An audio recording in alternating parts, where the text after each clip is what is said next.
Corporation of the Village of Marrickville, Wolford. Agenda for council in the council chambers on Monday, July the 27th, 2020 at 7 p.m. And just comment before I call the meeting to order. This meeting is held in person at the council chambers. At this time, we are unable to safely accommodate the public at this meeting. In order to ensure transparency, an audio recording of this meeting will be posted on the website immediately or certainly shortly thereafter following the adjournment of this meeting. Having said that, I do call the meeting to order, and I would ask if any members have a pecuniary interest, and if they do, what is the general nature of that? And I'm looking around the room, and I'm getting no's. There are no disclosures of pecuniary interest. I do have a motion for approval of the agenda, and members, I would, with your approval, add under 9, where it says CAO, we'll have an update on and some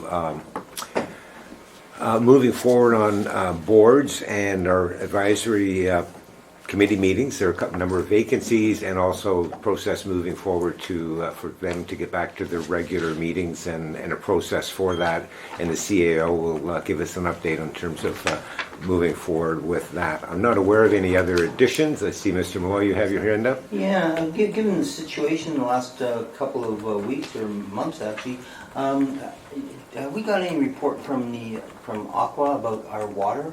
And should we be looking at putting a water bans on? I was walking over to the church the other day, and there was a guy sitting there with a hose watering his driveway.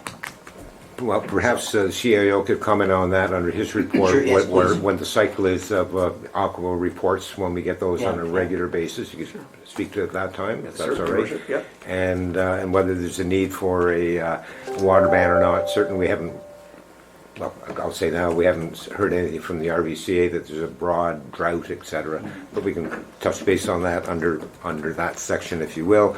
And I know Be proactive. Yeah, if need be, yeah. And I know Mr. Halpney was wondering about having different times for council meetings, and we could perhaps cover that under that title as well. So it'll be boards, advisory committees, when we hear from Aqua, whether we want to consider any kind of water restriction or not, and council times. And I know it's a fair number of things, but we don't have any particular reports, so we can have a brief comment on them and to see if we want to give any direction from that point. So those two sections, if you will, or that one section with those items are the additions to the agenda amended. And if I can have a mover and a seconder. Thank you, Mr. Halpney. Moved by Mr. Halpney and seconded by Mr. Foster. Be it hereby resolved that the Council of the Corporation of the Village of Marrickville, Wolford does hereby approve the agenda of the regular council meeting of July the 27th, 2020 as amended. All in favor? And I see all hands are going up. And on that note, I was remiss to mention at the beginning of the meeting that Mr. Cameron sends his regrets this evening. He's unable to attend.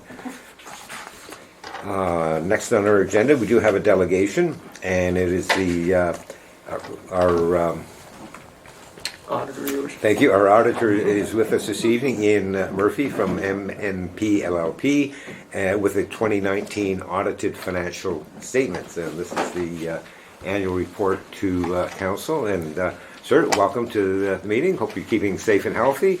And I'll turn it over to you, although I'm just checking the motion that we would have here for council. And there's two parts. I'll put that on the table, and then we'll hear from you, and then council will address the motion. So the motion is regarding receiving the delegation and also receiving the draft consolidated financial statement. So I'll put that motion on the table, and we'll hear from our auditor. So a mover and a seconder, please.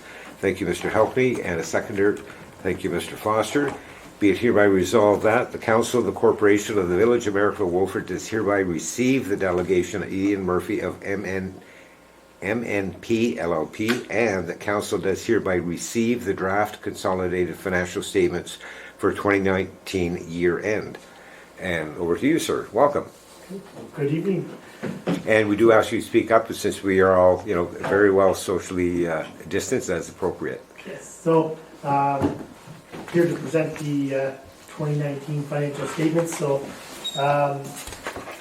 start off by saying the audit didn't quite go as planned because we were supposed to come in, I think, a week after COVID-19 hit. So we did everything remotely, but Kirsten was very helpful in sending everything electronically, and we were able to get everything done.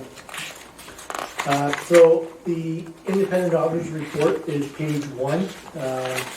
So you'll notice the first paragraph is our opinion paragraph on the financial statements, and it's a clean audit opinion that we're prepared to issue, and it states, in our opinion, the consolidated financial statements present fairly in all material respects the financial position of the municipality at December 31st, 2019, the results of its operations, and its cash flows for the year then ended in accordance with Canadian public sector accounting standards.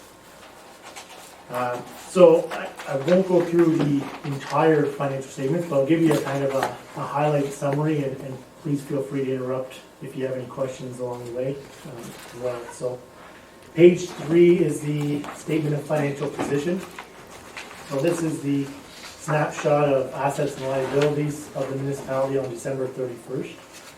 So you'll notice a little bit of variance from the year before, but nothing significant, and we like boring. As auditors, we don't like to see a lot of changes, so a little bit of variations is good, and that's kind of what you see here. So it's trending in a positive direction as well. So you'll notice 2/3 of the way down, you've got net financial liabilities of just over 2.1 million. So that's an improvement from the year before, where you had 3.4 million as net liabilities. So you're moving in the right direction. Keep in mind that out of that, you've got 4.3 million of long-term debt, which is financed over up to 20 years period. So it's not that you're in a liabilities point right now, because that makes up more than that net liability position. You'll notice total assets went up about 400,000 from the year before, and most of that is in your accounts receivable. So you had some major capital works at the end of the year, which increased some of the receivables in relation to HST rebates and whatnot, and some of the grant money that you were funded for those projects, but yet haven't received on December 31st, which corresponds to that increase. The accumulated surplus of 14 million and change, is that cash, or does that include all of our, like, bridges, roads, et cetera? Yeah, so unfortunately it's not cash. It's Shoot. it is made up of all your assets. All the assets. Yeah. Turning to the next page, the statement of financial activities. So this gives you the results of the revenue and expenditures for the year, and in comparison to the budgeted revenue and expenses. So total surplus for the year under public sector accounting is just over $3 million, $3,002,059. Again, not necessarily the cash surplus that you budget based on an operating budget, but a PSAP surplus. The operating expenses right in the middle of the page, you're just under 4% of the budget, so you're very close in line with the budget. And that's kind of where we focus in on a lot of the budget to actual variances is in the budget, because that's where you have your controls in the operating expenses, right? So you're doing a good job in controlling those expenses in relation to the budget. Skipping to page 18, these are the notes to the financial statement, and it breaks down the operating expenditures by the type of object, so wages, materials, and contract services and whatnot. So you'll see the actual and the budget by those types are very close in line with what was actually spent. The biggest variation being in the materials and service section. So a lot of the budgeted repairs and maintenance in the transportation department and the fire department weren't spent this year, and that's where the only real difference is on your expenditures. So So no great concern on any of the expenditures this year. Turning back, page 7 gives you a brief outline of the tangible capital assets. So we usually highlight what's spent during the year compared to what is written off through amortization. It gives you an idea of where your infrastructure assets are going. So this number is in that $14 million accumulated surplus. So you've got just under $17 million invested in intangible capital assets at the end of the year. So a lot of the more expensive projects you've been undertaking and are in good financial position relative to this. One area kind of to highlight is your vehicles and equipment. Bridges are on paper nearing their end of their useful life. So just to keep an eye on that, because the ratios on those specific items are getting smaller and smaller. So you're around 20 to 25% of useful life on those assets from an accounting standpoint. So when you go through the asset management planning exercise, that'll give you a realistic picture of where you are on your assets and what you need to do for spending going forward. Okay, so I know I've talked to you guys before on spending for your capital projects. So you're close to where you need to be with your reserve contributions this year because of your surplus that you had. So if some of that money is able to be spent on capital projects, you're back in line with where the annual spending on infrastructure assets should be. So you're trending in the right direction there. What we like to see is basically spending slightly over the annual amortization rate. Okay, so because we write off the assets based on expected useful life, based on the historical cost. Okay, so following that method, in order to maintain the current assets and infrastructure assets that you have, you should be spending at least the equivalent, if not slightly higher than the equivalent, annually as additions and improvements during the year. Okay, so this year you've overspent in that category with the contributions from the federal government and provincial government with those grants. You're able to spend just over $2.3 million, which is significantly more than the amortization. But what you want to keep in mind is you got to build into the asset, the taxation base, the municipality's contribution level to those assets, which is only about $450,000 compared to annual amortization, somewhere between $750,000 and $800,000 annually. So should those two numbers meet? They should be pretty close. Your contributions plus, or should equal pretty close to the amortization. And obviously they're not. Right, and it's not that you have to spend it, but if you're not spending it and you're not saving it in reserves, that's where the issue is. Right? So, Mr. Malloy? yeah. So if I may, then would it be your recommendation? So say something comes up in Public Works and there's excess funds. Should we be taking those excess funds and putting them into Public Works reserves, or should we be spending them on projects that are ongoing projects? That depends on the situation. That's a good answer. Thanks a lot. That way. So it depends on where your reserves are, right? So and it will tie back into your asset management plan and a reserve plan to see where your reserves are relative to what you're going to spend on capital in the future, right? If you've got good solid reserves that can fund that, you don't need to transfer in every year. Mhm. Now, if you do happen to have a surplus in the transportation department, part of your rate bylaw automatically transfers any surplus into the reserves at the end of the year. Yeah, right, exactly. So Yeah. then it's just a matter of allocating it between, is it capital, working capital, or any other reserve that you have, right? So it's kind of transferred to reserve by default anyways, so you're covering yourself there, but it depends on where it's coming from or what you need to use. Okay, thank you. The following page 8, is the schedule of accumulated surplus. So this breaks down that $14 million accumulated surplus or PSAP surplus So you'll notice up at the top, you've got your operating surplus, which is zero, as any surplus or deficit is transferred to or from reserves during the year. You have the library surplus and a water sewer capital surplus that's being carried forward as well. Right in the middle is your reserves, so your reserves have gone up from just over 2 million to 3.1 million during the year, so a fairly large increase, which was a result of your current year surplus being transferred in for about 330,000, as well as the modernization grant that you received.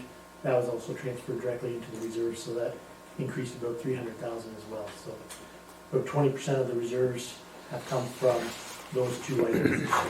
So they're currently in a good position, the reserve balance relative to your operating expenses, so you're able to maintain that. So they're in a good solid position that way.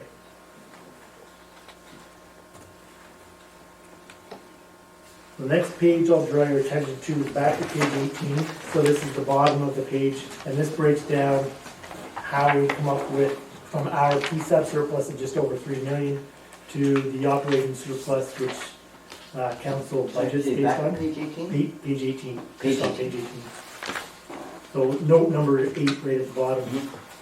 So this takes into effect all the accounting standards that we do for the adjustments to the surplus that we report on, and come to the operating surplus for the year. So you had a total overall surplus of 434,000, which is made up of 3 items: $91,000 surplus in the water sewer operations, a $13,000 library surplus, and then the general surplus of 329,900.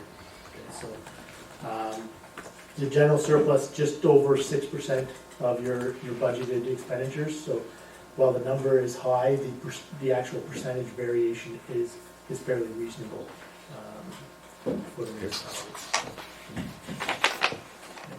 And then the last note that I'd like to highlight is on page 20.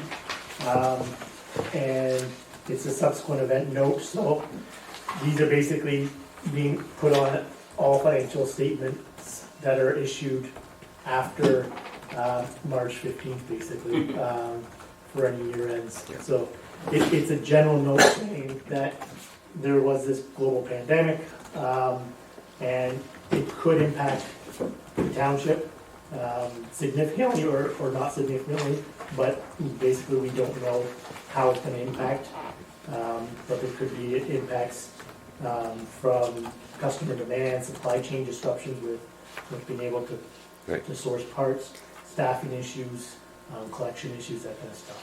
So it's just kind of a general note to put on there. Okay. And that's it. So if you Thank you, Andrew. I know we've had at least a couple of questions from one member as we went along. Any other questions from members of council? I see Mr. Foster. Go ahead, sir. Yeah, this might be something that I should ask Kirsten instead of yourself, but it has to do, it's on, page 16.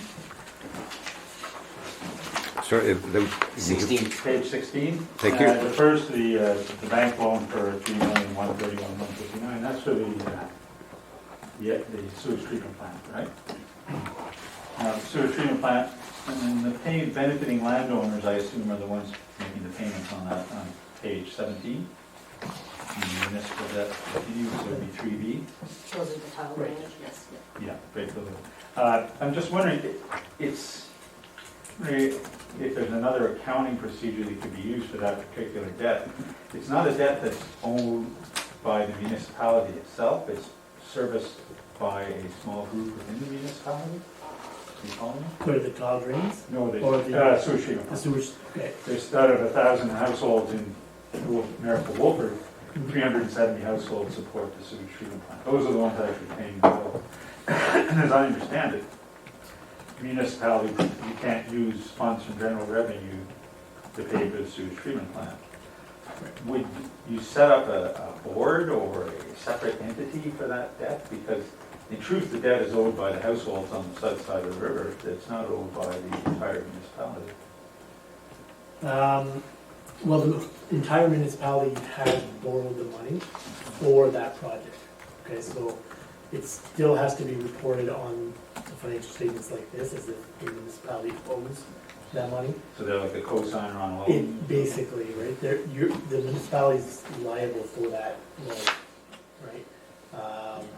It's attributable to a specific group, or it's funded from a specific group, and that's why it's kind of buried in here, but it's that the benefited landowners are the ones responsible for the payments of it, whereas the general municipal revenues are responsible for roughly that 1.1 million in other loans, right? So unfortunately, there's not really any other treatment that's available. Is that a board, a water and sewer board, or? No, corporation? no, because basically for financial statement purposes, they would all get consolidated and it would end up back in this presentation anyways. Good enough, thank you. Yeah, now, the water and sewer, like, it's all tracked separately, right? So you have the expenses and the payments on those debt, and that surplus is tracked separately. So when you look at the surplus, you had a $90,000 surplus in the water sewer department. That's tracked separately and then goes into a special surplus line separate from the general municipal. That's what I was wondering, it just seems quite separate really from the rest of the debt that's owed by the municipality. Yeah, So, it does really inflate the numbers yeah. when you're looking at a rate, and that's the same as municipalities across Ontario, right? Anytime you do a major water or work project, it's in the millions of dollars, and it's always financed, or generally financed, and it'll throw off the debt. the way that is. Thank you. Thank you. Don't any other questions? We'll call the vote on the motion, and then I do have a question about just process beyond that. So members, you've heard the motion on the table, which is to receive the delegation and to receive the draft consolidated financial statements for 2019 year end. And if there aren't any other questions, I'll call the vote. All in favor? And that motion is carried. Thank you. Just two quick questions, if I might. So for the general questions and the comments, specific questions and general comments that you made, from a financial point of view, the municipality is moving in the right direction. As I recall, last year, your advice to us was to increase contributions to reserves, which we're doing, and that's a good. So you're indicating that is in the right direction. Yes. And as a general I don't want to overstate, but you did comment that from the municipality, and typically it's the staff on this side of the equation are doing a good job controlling expenses. So unfair question, I won't ask you to do it on a scale of 1 to 10 or not, or anything of that nature. But from our independent auditor's perspective, do we have good financial management in place? Yes, I believe you do. Everything's trending in the right direction. The information that we're getting is reliable. The variances with budget are minimal in most things. Where there is variances, there's explanations for it. So, I mean, we don't see any errors or red flags that you need to be aware of. So, yeah, Thank you you. are getting the financial management that keeps. Yeah, that's great, and it's good. It's good for us, not just as members of council, but for the public to hear that as well from our independent auditor. Certainly, we see it. The public sees it when we get our quarterly reports.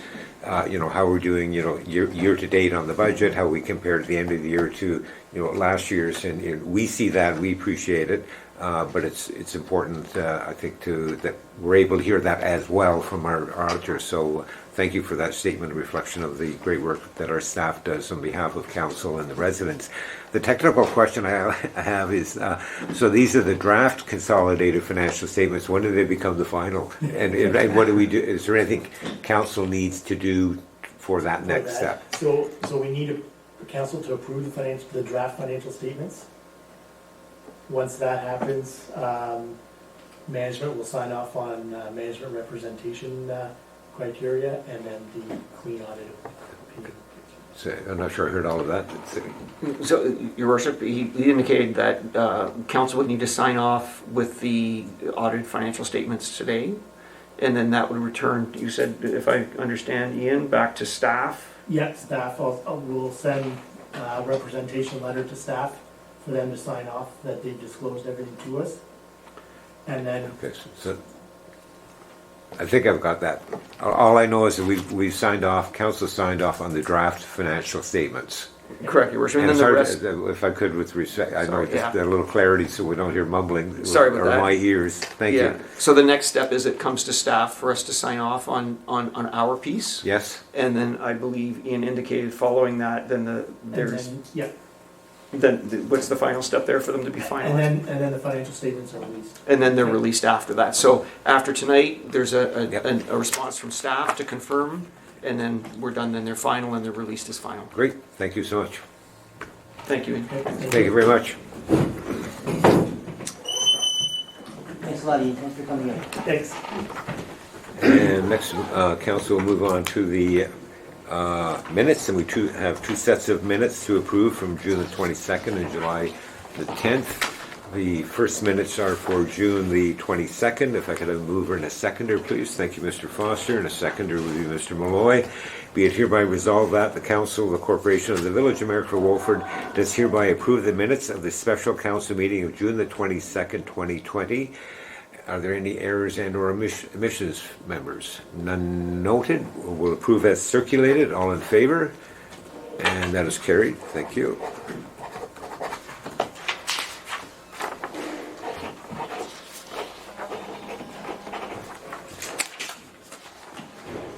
Thank you. And the second set of minutes is for the special meeting on July the 10th. I'm going to have a mover and a seconder, please. Thank you, Mr. Malloy. And seconded by Mr. Foster. Be it hereby resolved that the Council of the Corporation of the Village of Marrickville Wolford has hereby approved the minutes of the special council meeting of July the 10th, 2020. Are there any errors and or omissions? None noted. We'll approve as circulated. All in favor? And that is carried. Thank you.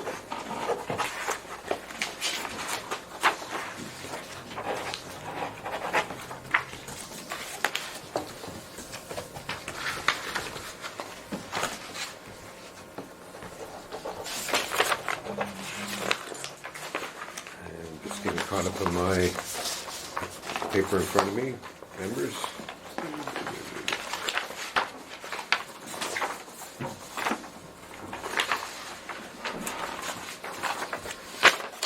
And next, members, we do have correspondence from Nicholas Good luck. Elherford Hastings, from Nicholas, who is a recipient of the Marrickville Wolford Citizenship Award for information purposes. I'll read put the motion on the table, and then I'll read out loud the correspondence from Nicholas. So if I have a mover and a seconder, thank you, Mr. Foster, and seconded by Mr. Malloy. Be it hereby resolved that the Council of the Corporation of the Village of Marrickville Wolford does hereby receive correspondence from Nicholas, received on July the 17th, 2020, regarding the Marrickville Wolford Citizenship Award for information purposes. And so indeed, Nicholas is the recipient, and a nice note from Nicholas, received at the municipality on July the 17th. To the Village of Marrickville Wolford, dear Mayor Struthers and council members, I am writing this letter to extend my thanks for your generous donation to North Grenville District High School. This bursary will help me fund my education at the University of Western Ontario for medical sciences. Marrickville has been my home for the last 18 years, and it has taught me many values of community and volunteerism, which I will carry forward in life. Thank you again. So, very nice note of appreciation, and we certainly appreciate the high school career that Nicholas has had and graduated. Question, Mr. Malloy? Yeah, usually, I recognize this year there was appears to be we only gave money to one high school. We not usually also give money to St. Mike's? Yes, we haven't heard anything back at this time. But we did give money. Correct. Okay. Yes, and I do believe there was a motion passed by council Yeah. in the middle of everything. So, members, you've heard the motion. All in favor? That's carried. Thank you.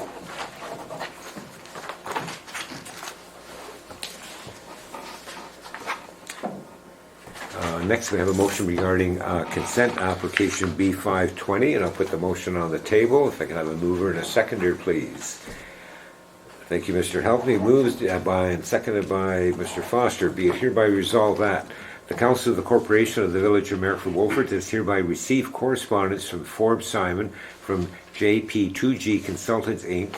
with respect to consent application B-5-20, and the Council does hereby recommend approval of consent application B-5-20 to the Consent Granting Authority.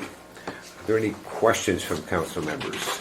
Observations? Observations, Mr. Malloy? Yeah, I think it's a good example of why we need to get our Oh, yes. committees Sorry. up and running. Yep. Because this is something that PhD would have done for us, and we wouldn't have paid Indeed. Mr. Forbes for Yep. this work. Yeah. Notwithstanding, I agree with the comment. Notwithstanding that, Oh, yeah, no, it Yeah. is what it is, yeah. straight up good recommendation. Are there any questions or other comments from members? Questions? None being noted, I'll call the vote. All in favor? And that is carried.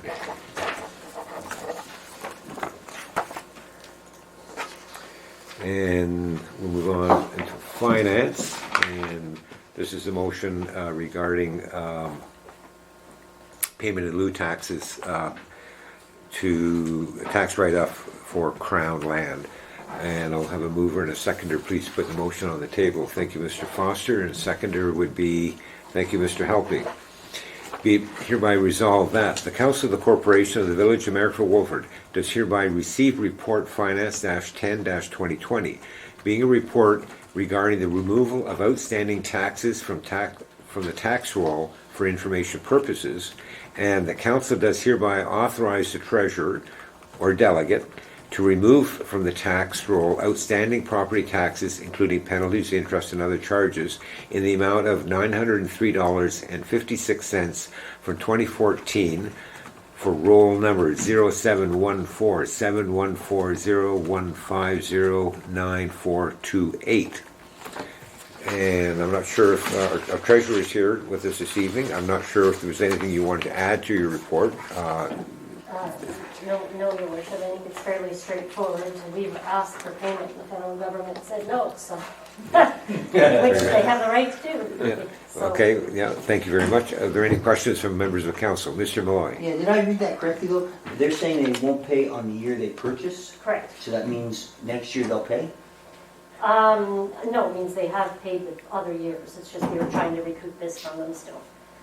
So I didn't even understand that. Yeah, they will pay for the other years. Yes, they will pay for subsequent years. But Okay. This is the year it was purchased. It's just a year they won't Yeah, pay on the year they correct. purchase. Yeah, So, yeah, just to be clear, so it's for the 1 year only. that's correct. Yeah, Yep. it's federal legislation, so.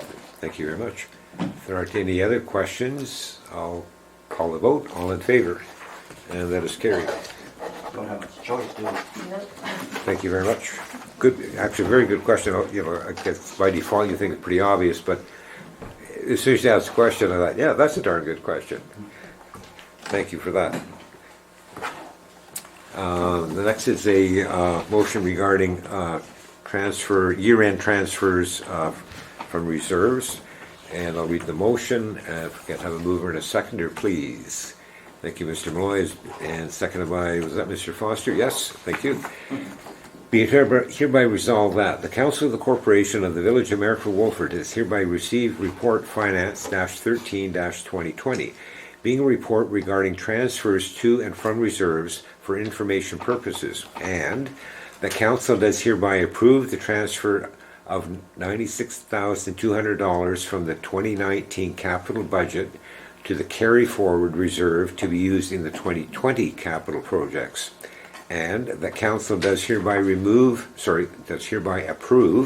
the transfer of $24,738 for the 2019 RED program to the carry forward reserve to be reused for the 2020 RED projects. And that council does hereby approve the transfer of the water and wastewater surplus of $90,915.50 from the 2019 water wastewater budget to the water and wastewater reserve, and that council does hereby approve the transfer of $49,340.57 from the 2019 building department budget to the building reserve. So just to clarify, question to staff, and there may be other questions from council. This is a standard process when items have been budgeted in 2019 that we put them in reserve so we can carry them out and utilize them in 2020 without impacting the 2020 budget, because we've already Yes, that's collected the correct. dollars out of the 2019 budget taxing. Correct, and council has already approved the 2020 budget as well, so Yeah. this is just a formality, and this would have been brought before council much sooner than this had it not been for the pandemic, so I Right. know this seems kind of late after the fact, but And because if we It is didn't what do, it is. if It we is did, what it if is, we yeah. didn't do that, it would just show in the books as a surplus at the end of the year. Yeah. It would be stuck there, we'd have to raise the dollars again in 2020 if we were to move forward with the project. And all of these projects we're moving forward with anyway, yes. in this year's budget. Thank you. Correct. Any other questions from members of council? None noted. I'll call the vote. All in favor? That's carried. Thank you. Thank you, Kirsten. And next is our financial variance report for the first and second quarter, and from the finance department. And if I could move her and a seconder, please, for this. Thank you, Mr. Foster, and seconded by Mr. Helpney. Be it hereby resolved that the Council of the Corporation of the Village of Maryville Wolford does hereby receive Report Finance-14-2020, being the first and second quarter report from the Finance Department for information purposes. And I'll let Kirsten, if there's anything particular you would like to bring to our attention in your report. Nothing really stands out. I think all things considered, we're in fairly good shape right now, right? Things couldn't be a lot worse. Payment rates for taxes for the ones due in February were around 70%, and utility billings are still trending about 90% of people are still paying them. We've seen some expenses and revenues lower than they would normally be at this time of the year, but again, that's because of COVID. So, and I'll be happy to answer any more specific questions. I don't see any hands going up at the moment. I'll make a comment. It goes to page 5 of 6 of your report, which I think is the Finance 14-20. And the last page, I'll read it out loud. To date, the village has collected approximately 70% of the interim taxes that were due at the end of February 2020, and the village has also collected approximately 90% of the January-February utility billing, as well as 90% of the March-April utility billing. And consistent with other years, and COVID-19 does not seem to have negatively impacted ratepayers' ability to pay compared to other years, which is encouraging to see that most people do have that ability to pay and are paying. And I think that might bode well with us considering positively a couple of items down, motion in terms of waiving interest for the balance of the year, but we'll consider that motion when it comes up. But a positive report, as our treasurer has indicated. Any other questions for Kirsten? Mr. Malloy? Yeah, of the 70% that or 30% I should say, that seem to be lax in their interim taxes, do we have any issues of concern, like ongoing? Our tax arrears are definitely higher than the auditor would like to see. Suzanne and I have done quite a bit of work over the last year, and I think we actually managed to lower that a little bit to 19. It's a process. It's a process that's ongoing. We are working with the people who are in arrears to try and get them paying. We first start off by trying to approach them and offer them payment plan options and stuff like that. We sort of take it from there. So we do have a plan to bring that number up. And has it been successful? Well, we just started it. Oh, I see. So, yeah, we won't see results probably. It takes 2 or 3 years to start. So I'm hoping next year we will see even more people paying them and less tax arrears. And how's that 30% that have not paid, how does that reflect in previous years? That's Constant? unfortunately fairly constant, yeah. I'm not sure I heard completely your first question, but if I'm repeating it, just say, at this point, there are no other, I'm not in the tax arrears, aren't any red flags at this particular moment? No, not At this part of our, moment. was that what you asked already, Mr. Noel? I couldn't quite hear. Well, yeah, sort of. Yeah. Okay, thank you. Any other questions for Kirsten? If not, I'll call the vote. All in favor? And that's carried. Thank you. And next, we have a motion regarding asset management plan grant application. And if I can have a mover and a seconder for that, please. Thank you, Mr. Foster, and a seconder. Thank you, Mr. Helpney. Be it resolved that the Council of the Corporation of the Village of Merrick Wolford is hereby direct staff to apply for a grant opportunity from the Federation of Canadian Municipalities and Municipal Management Program for an asset management plan, and that the Village of Merrick Wolford does hereby commit to conducting the following activities in its proposed project submitted to the Federation of Canadian Municipalities Municipal Asset Management Program to advance the village's asset management program.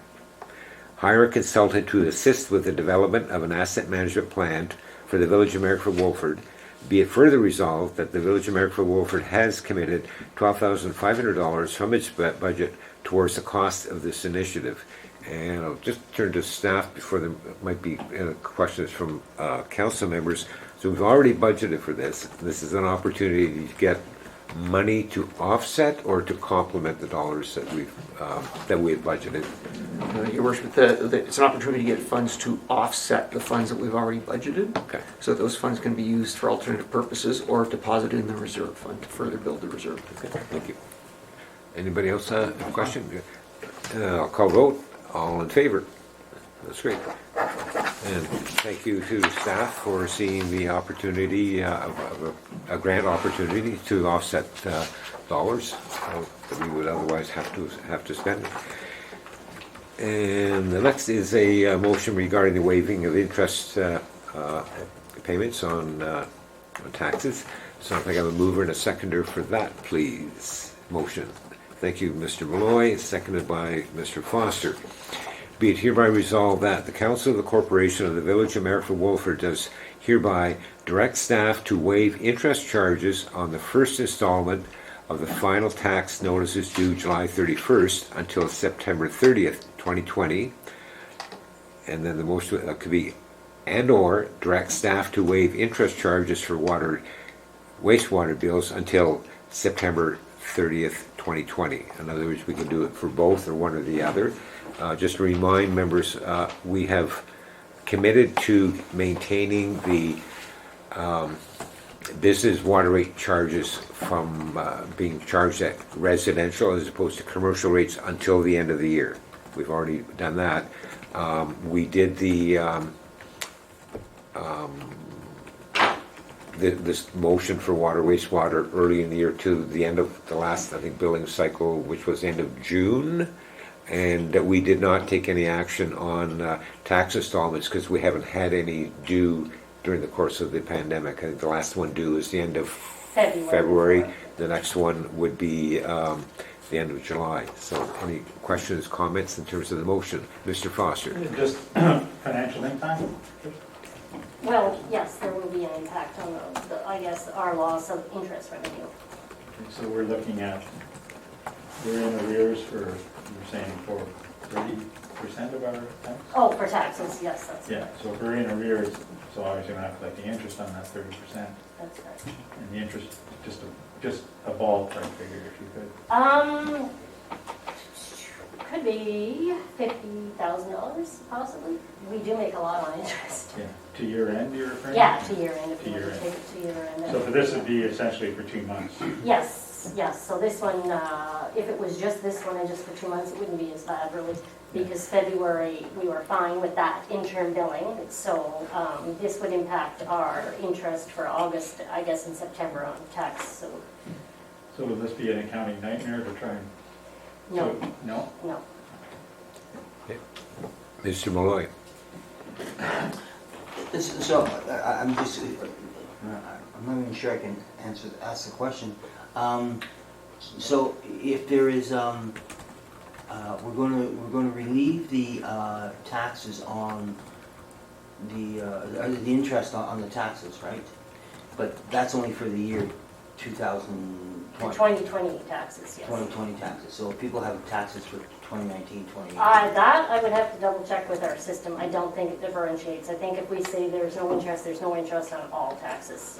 Our software program, I don't know for sure if it will distinguish prior years or not. I'll have to double check. Yeah, should we look at But that the though? utility billing system doesn't. Like, it Sorry, doesn't. say again? The utility billing system does not. So we can't just say no interest on this portion. If you say no interest, it's on everything. So But it'd just be for those. it would just be for this time period. Just for the 2 months. Yes, correct. Okay, so we'll go back to my question. So just for this time period, 2020, so it wouldn't be, it would not negate the interest on taxes that haven't been paid in 2019 or 2020? Well, that's what I'm saying. Yes, it Just for the 2-month period. just for the 2-month period. Our financial system is not set up whereby we can say charge interest on this year and this year, but zero. It's either all or nothing, sir. It's set up to put an interest amount on. I'm seeing you get two different answers here. Could you speak up, Mr. Lilly? Well, I'm just seeing you get two different concepts here, but they're agreeing, so I'm not What sure. Kirsten stated was that if we waive the interest charges on the first installment of the final tax bill, that would affect Justin from July 31st till September 30th. Mhm. It's that 2-month window that there would be no interest collected But on everything. On everything. Our financial software will not distinguish tax balances from like 2019 and 2018. We can't say put interest on prior years, but not on this installment. It's just so not that people who haven't paid sophisticated. in 2018, 2019 would be paying. Will more. benefit from this 2 Yeah, months. For yes. 2 months. Correct. Just for But still, interest. but still, Well, if you owe $20,000 and you're paying 4% interest, that'd be $800 over a year. Break it down to 2 months, 1/12 of that would be what, $56. it's still one of our coffers. Oh, yeah, no, I agree. I got certainly. And so there's no way around that. Well, if we're going to give them a break. Yeah, that's Oh, on. no, I have no problem giving the break. I have no problem, sorry, I have no problem giving the break for 2020, but not for 19, 18, 17, you know, because they've been recalcitrant to Yeah, pay their taxes. understandable. Unfortunately, most software programs weren't programmed with this in mind, I think, right? So I think a lot of municipalities are facing the same issue we are with financial software and the capabilities just, They just aren't there. well, yeah, because again, this is the first time we've encountered such a situation as this, Yeah. right? Whereby you're stopping interest Yeah. on all taxes. So like I said, the software systems unfortunately aren't designed to be able to do multiple interest calculations. Thank you. Mr. Foster? Just a question, has there been public interest expressed in having their interest waived on taxes? Have we had anybody calling the office asking to? Not specifically about that. From the general public, no. The only thing to go back to, if members recall, was the survey that was done of businesses in early April, which indicated, and as you may recall, in our area, actually there's only one business that wanted a reduction or a change in the water sewer billing, but the others were asking for no penalties on, for late payments. And it, without saying it, was kind of pretty obvious it was going to be for water and sewer. But again, that was from the business community because we didn't have any tax installments, since February 28th. So this would be the first time there's a tax installment. So that was specifically the business community survey. There hasn't been, obviously, we didn't do a survey of the residents. I'll go around the table or ask members. I haven't heard anything with people that are looking for any kind of late payment, requesting waiving of penalties for late payments on taxes. So it would be up to us to decide if there truly, rephrase, if there is a need to do that. Well, you got 70% of people paying their taxes. What was the print? 70? 70% 70%. And so, and that other, I think, if I heard our treasurer say that 30% is in that category of not historically, they're behind in their taxes anyway. Yeah, yes, over the past several years, we have had tax arrears running around 30%. And as a general statement, I think, the federal and provincial programs to assist, we'll go on the business side first, whether you're, whether it gets complicated, we ought not get involved in the weeds in this, but, paying your rent, there are things for the owner of the building, et cetera, et cetera. We haven't heard anything directly that there is that need, so let's put that out there as a general comment. Mr. Foster? Just a question. Do our partners on our tax bill, the county and the education, do we pay them by installments or year end? Or? No, that's correct. Yes, through your worship, we pay those installments as well. They're due at the end of March, June, September, and December 15th. So our partners aren't waiving our The interest. county has not waived, no. Correct. And we are required to pay that, Correct. Yep. and we would. Same as the if we're school? in arrears, we'd have to take it out of reserves, or, so it's really, we're kind of caught between a rock and a hard place on that, in terms of we're not getting very. Well, and the other thing to keep in mind is, by law, we cannot have a deficit. Yeah.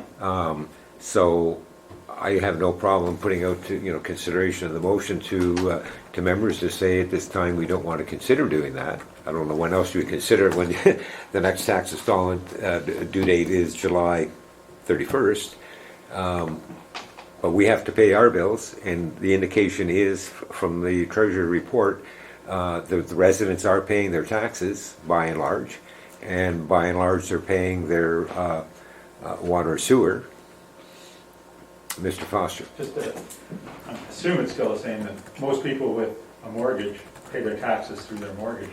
You get a lot A of, great number of a people. great number. So if they're managing to pay their mortgage, they're paying their taxes at the same time. And if they're not managing to pay their mortgage, they're losing their house anyway. Yeah. Not a very nice way. And I think State if, it was kind of- I forgot to ask the question first, and the water and sewer, people are paying on time. What percentage are we at? We're at 90%, so Yeah. yes, people are. So there's no indication that people have not been able to pay or seem to be not paying the water and sewer bills, particularly since we, on the business side, we moved it from commercial to residential billing structure.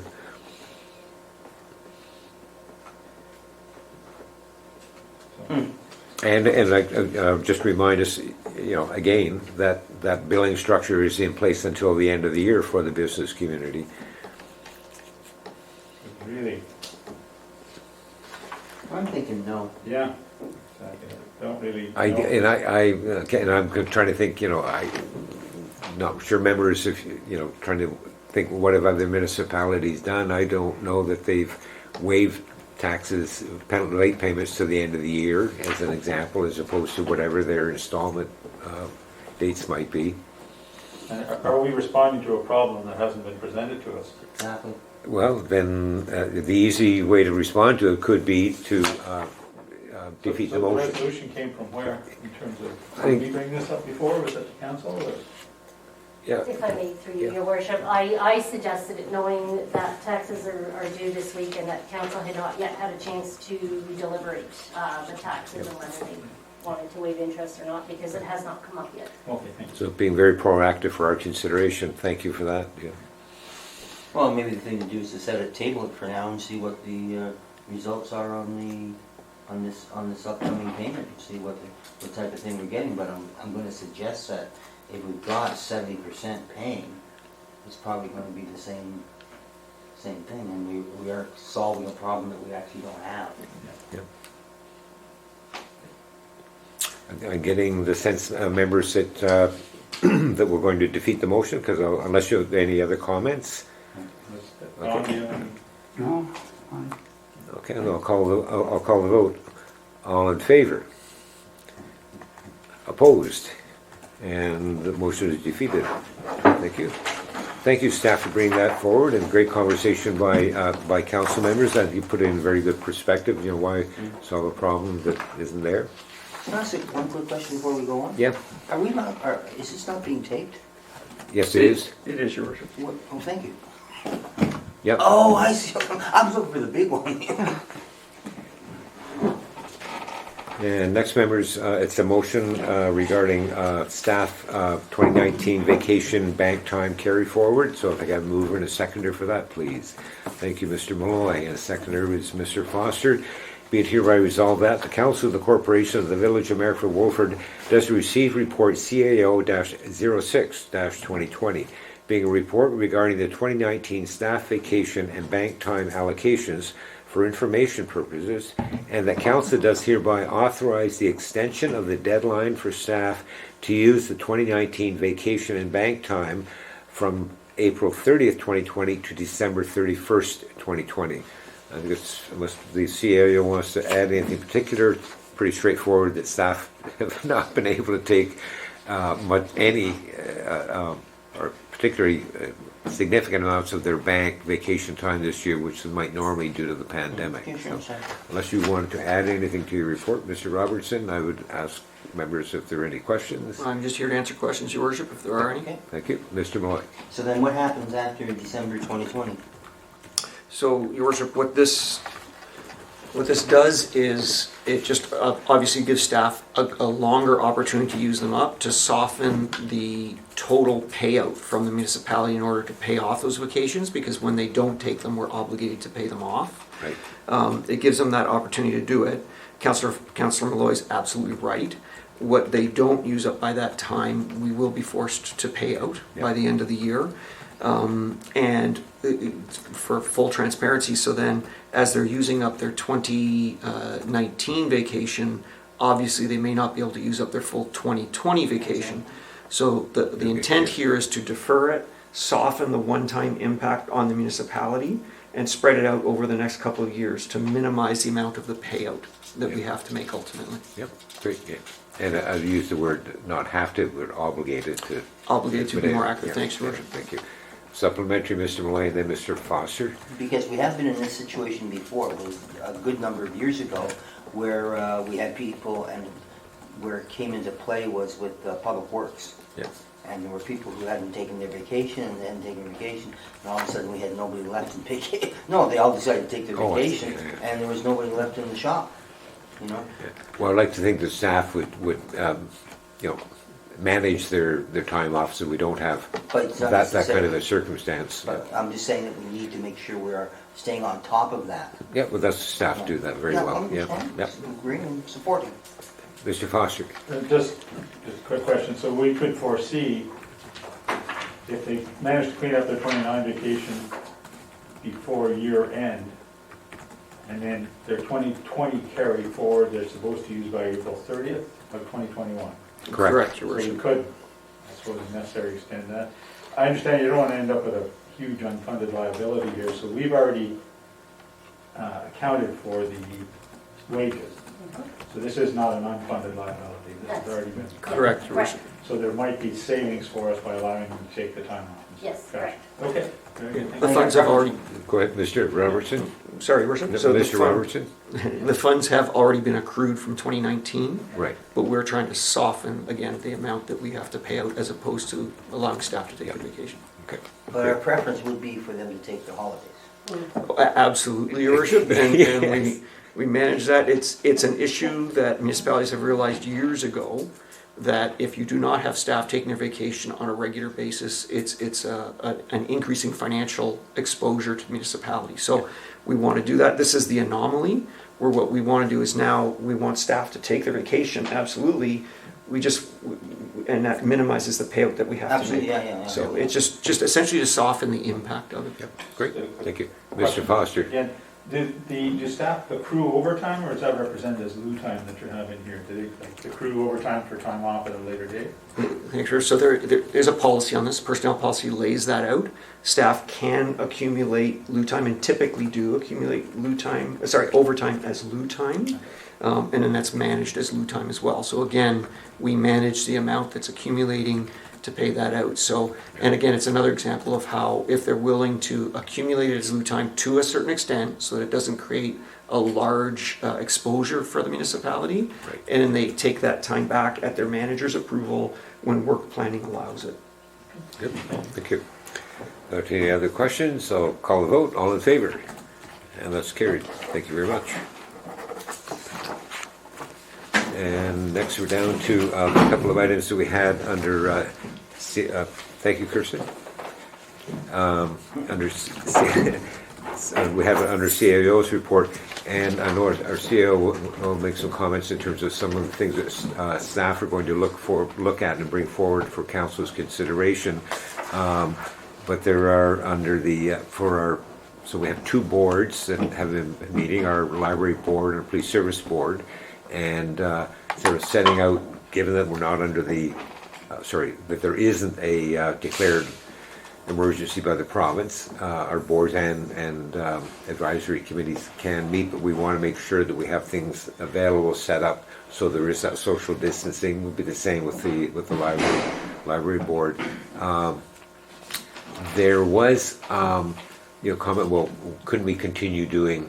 Well, we didn't, but do Zoom or do phone in. Well, we can at the moment because our procedural bylaw does not allow for that. The county was looking at it, and and I suggested to staff they might look at that and bring it back for council's consideration, or to see how it there are a lot of potential T's to cross and I's to dot if council were going to go to having Zoom meetings or phone-in meetings. What would be the reasons that, I'll say, Mr. Malloy, you're not going to be at the meeting tonight, can I phone in, and why would that be? Could you vote? What do you do when you go on camera? It gets extremely complicated. Or does council want to say, you know what, we're comfortable, if there's a meeting, you attend the meeting. If you can't attend the meeting, you send your regrets, kind of thing. And we'll have that conversation later. But more importantly, to get some clarification and the guidelines for the board, not just the boards to meet, but our advisory committees. But we also know that and we may be able to get an update on our police service board, the vacancy. We know we have a name in that someone has submitted the name that the province is considering to be appointed. Every municipality in the province of Ontario is challenging, waiting for whatever that approval might take place, but I don't know whether Mr. Clark's office would be able to get us an update, as many MPPs will say they're the last to know, just because of the way the bureaucracy works on I think it's the Attorney General or Solicitor General's side of things. We also, though, have some vacancies in our advisory committees, and they're going to bring us a report in terms of how they're reaching out. We know, for example, on our Planning Advisory Committee, there is somebody who may be interested in, and we'll have direct contact to see if they would put their name forward that council could formally appoint. Because I think, as Mr. Malloy mentioned earlier, there are, the Planning Advisory Committee, there are many things they can do without needing to go to our consultant planners, which is in some ways very effective, because it's a community-based advisory committee, and it will save us dollars as well. So staff are hoping to bring that to us, and we may well have a special meeting for that prior to our next meeting, which is scheduled for August 24th. So we can, that may well be in the next week or two that we can have that laid out for us and move forward on it and get things going back tickety-boo again. As long as everybody stays well in, here we are in stage 3, following the recommended guidelines from the health unit. So that's all I wanted to, a lot of preamble. Were you going to add any more, Mr. Robertson, in terms of what you're going to be bringing to council in terms of the board advisory committee meetings? Not much more, Your Worship, but I think you summarized it very well. Friday of last week was a major change in the provincial policy on the pandemic, in which the Premier didn't extend the state of emergency. Right. Staff will need an opportunity now to regroup and understand what the impact of that is. Each time they've made a change, we've had to do some digging and finding out what the impacts are in terms of our policy and operations. So that's a major change for us. We now, I presume on Wednesday, we're going to be diving into that in our next MECG meeting. To make sure we evaluate exactly how that impacts us. And then I would suggest to council that staff come back, as you mentioned, we need to regroup on the status of the advisory committees and the boards as they were left at the time council suspended the meetings. Good, thank you. Okay, so that's kind of and hopefully you can bring something back. I would. I don't want to put a date on it. Certainly, well in advance of our next regularly scheduled meeting, but a special meeting, whether it's, may not be the end of this week, but quite potentially early next week. Correct, Your Worship. Okay. So that's that. There were two other things that we added to the agenda. And one was, I think, from Mr. Malloy regarding reports from Aqua as a general statement, but also more particular, I think, in terms of any issues with the availability of water, if you will, in our municipal system, given, notwithstanding the rain that some parts of the municipality received today. I know from Mr. Halpy out towards Easton's Corners, they didn't get a drop of the rain we had here in town this afternoon. So anyway, and if not, maybe if there isn't something regular, we could ask staff, if council agrees, to provide through staff and then to council, what's the state, quotation marks, of our availability of municipal water, because that's, I think, whether we would, and whether we should be considering having some sort of a water restriction. Like the RVCA has been, I don't want to say silent, but there hasn't been anything broadly broadcast that we're in a drought situation, but could maybe touch base with them as well, and Aqua, and if there is something of concern, we could have a special meeting of council to deal with that as a one-off, and we can meet anytime this week to deal with that.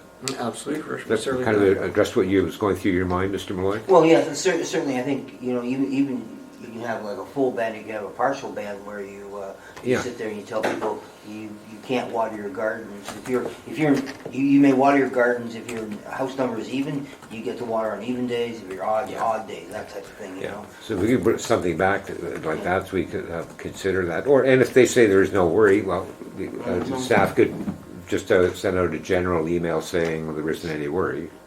Certainly, Your Worship. Thank you. The other item was, and perhaps we could tie that in with, this is from Mr. Halpney, wondering whether we might consider having council meetings at different times as opposed to always 7 o'clock in the evening. And I know it's in addition to the agenda, and it might be beneficial for us to have a bit of soak time on that, but it could be tied in if staff were brought something to council to do we want to consider in the future having members being able to phone into a meeting or Zoom into a meeting, and I would suggest that you get the report from the county clerk, Leslie Todd.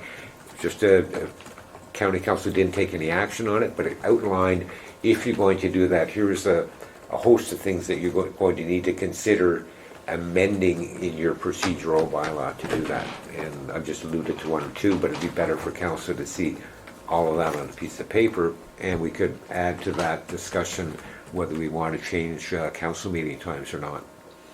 And if everybody's okay with that, we'll give that direction to staff. Mr. Foster, you have a question, Yeah, and just then a Mr. question Malloy. regarding if you do change the meetings, are we going to limit access? But I assume it would be in the afternoon then, which is okay for. Well, that's a conversation Yeah. we'd have. What's the impact in terms of access, or the best availability of people to come to a to a council meeting in the public public and gallery. council members, etc. I remember years back, Tim, you were probably on council when Larry French was on. Remember? Yeah. And they wouldn't change the time of the council meetings to the evenings for him. He was still working, and subsequently had to give up his seat. So But anyway, it's just a consideration. Yeah, so we'll have that conversation when staff bring those other reports forward. So good for that direction to staff members. Chairman, we can discuss it. Yeah. Yeah, okay, thank you so much. Now we are going to be going, if I'm up to date here, in camera, and have a motion to do that. Thank you, Mr. Malloy and Mr. Helmy, for those additions.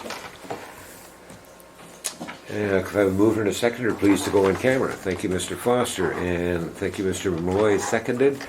Be it hereby resolved that the Council of the Corporation of the Village of Marrickville Wolford is hereby moved to an in-camera session at 8:10. Yeah. Thank you, PM, under Section 239(2) of the Municipal Act 2001 as amended, to address matters pertaining to 1. A position plan, procedure, criteria, or instruction to be applied to any negotiations carried on or to be carried on by or on behalf of the municipality or local board. 2.